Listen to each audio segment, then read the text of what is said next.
The desert world of Varithus was not supposed to feel lonely.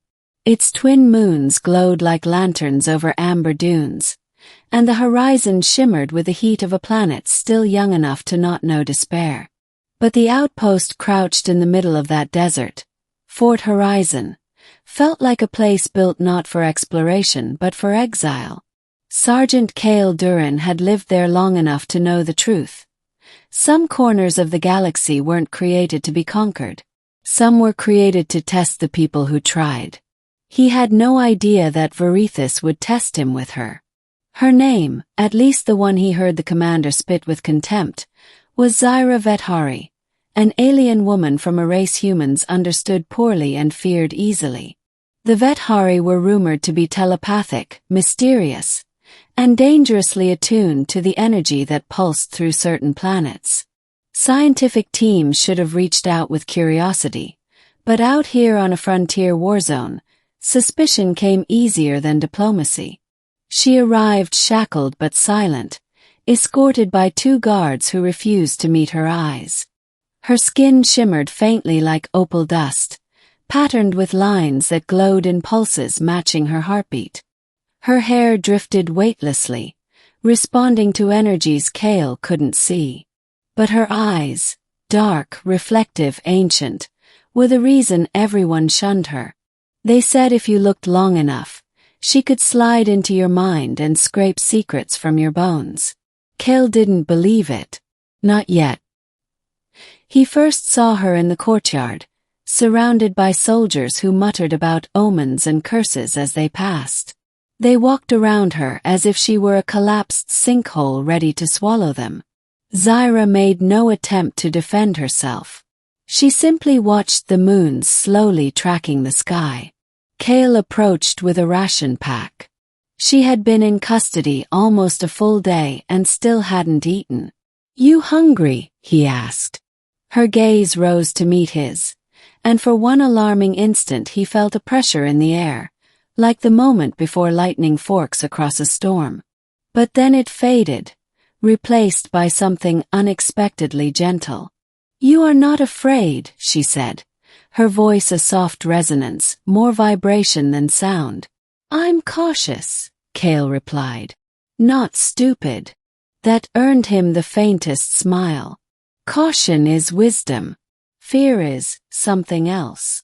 She accepted the ration pack and ate slowly, though Cale doubted the processed nutrients matched anything her species consumed.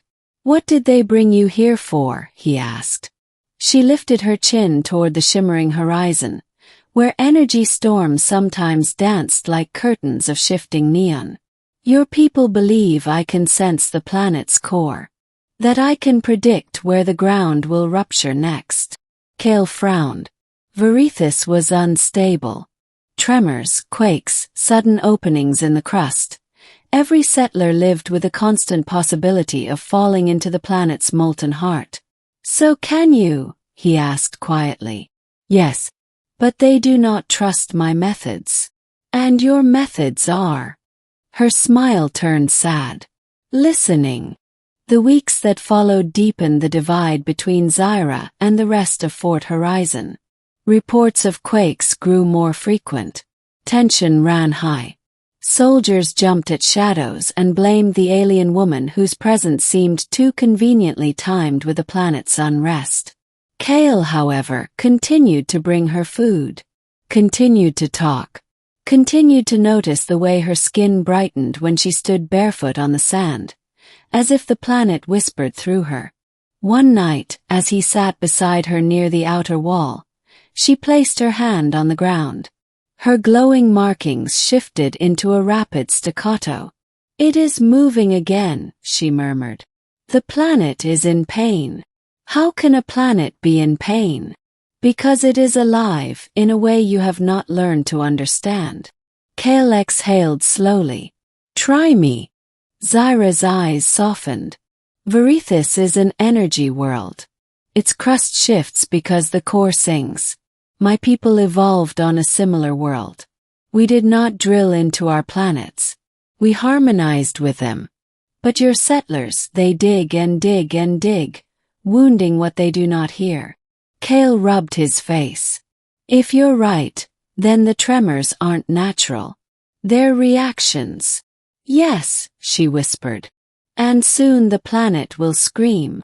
Kale reported her warning to Commander Rourke, who laughed sharply.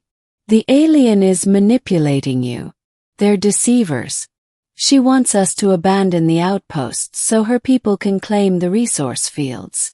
That's not what she said. This conversation is over, Sergeant. The next morning Zyra was gone. Kale's heart dropped into his stomach. He demanded answers from the guards. Commander ordered her transferred, one guard grunted. She's being taken to the lower dig site. Kale froze. The lower dig site was the deepest wound humans had carved into Verithus, a pit where machines carved through glowing crystalline veins that hummed like living organs. He sprinted to the hangar. There was no time to request permission. He grabbed a hoverbike and tore across the desert, the twin moons dying behind the dawn. He arrived just in time to hear the world groan. The ground shuddered violently, cracking like eggshell. Energy lines under the sand flared neon blue. The dig site's metal scaffolding trembled as workers scrambled for escape. And at the center, Zyra stood unshackled, her glow radiant like a star being born. Zyra! Kale shouted. She turned, pain and determination etched across her face. It is happening. The core is destabilizing. What do you need me to do? She reached out a hand. Stand with me. He didn't question it.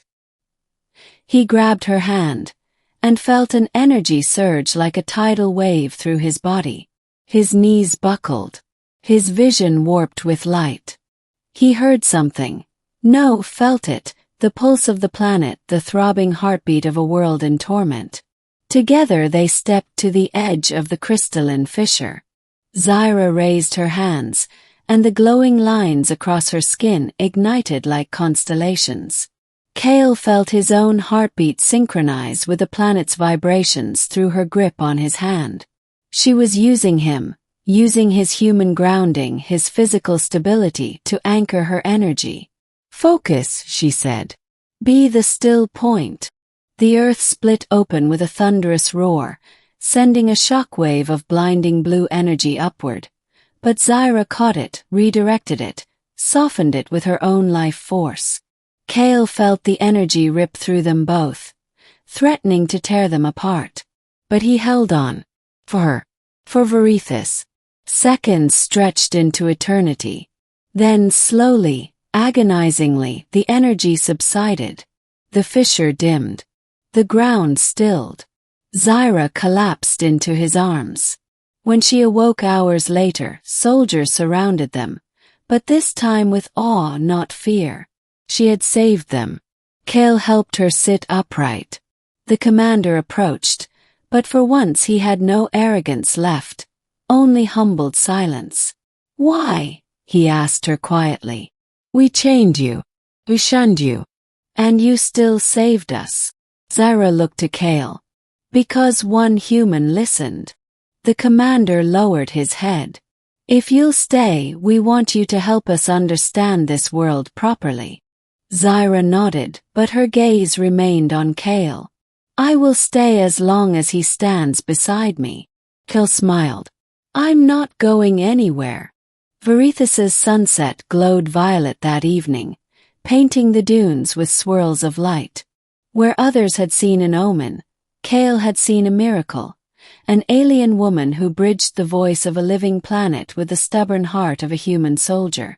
And together, they began healing a world neither species could fix alone.